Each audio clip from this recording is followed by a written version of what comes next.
As we look at the ethical and the symbolic dimensions of leadership in disaster context, obviously our focus is going to shift to our values, our accountability as leaders in our community.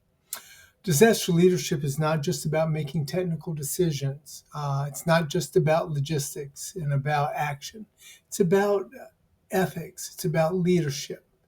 And it's critical that in a situation that's filled with a lot of uncertainty, fear, anxiety, that we're able to communicate and to educate our communities on the values that really are important for creating a healthy community.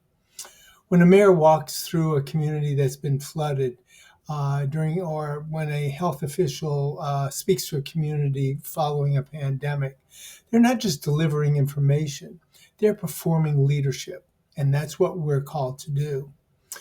Disasters place extreme pressures and stress on our values, like equity, transparency, and duty of care. But regardless, we must hold firm. We must understand that those values really are at the heart of our service to our communities. They're not just technical decisions, these are ethical choices that we're making. And a leader must be able to navigate in such a way that align with your mandate while remaining sensitive to the community mores and norms and expectations. Accountability becomes much more urgent and more complicated in disaster situations. Rapid decisions must be made, but the consequences could be long lasting. And leaders must answer to multiple constituencies from your affected populations, your political leadership, the media, and even history. So accountability then becomes much more urgent and more complicated in these kinds of situations. Ethical leadership demands transparency, explaining not just what decisions were made, but why they were made.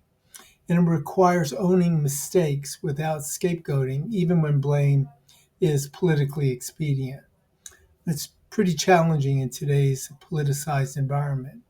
But a key part of that is being able not just to communicate your values and your ethics, but also to, in a sense, become a community educator, helping the community evolve in their ethics and their value systems. Because there's competing worldviews and, different, our complex and diverse communities that we live in nowadays, people approach situations from very different perspectives.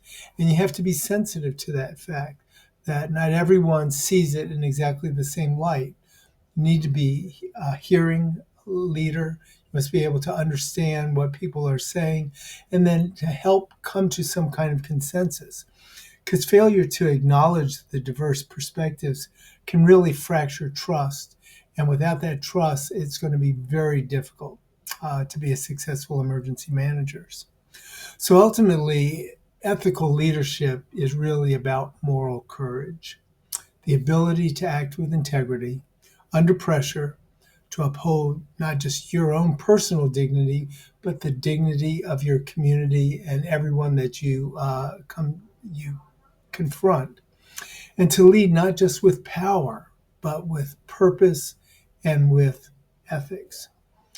Leadership in a disaster context is never neutral, and every decision reflects worldviews. So every action sends a message, and every silence carries weight.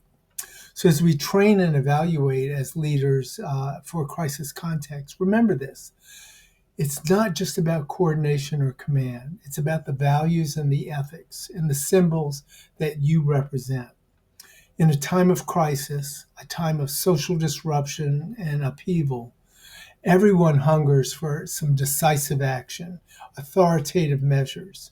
Without the ethical framework that infuses those actions, there's every chance of having a failure of leadership. The leader who succeeds is not one that only has the best plans, but those who are able to carry out in an ethical manner the needs and the wants of their community.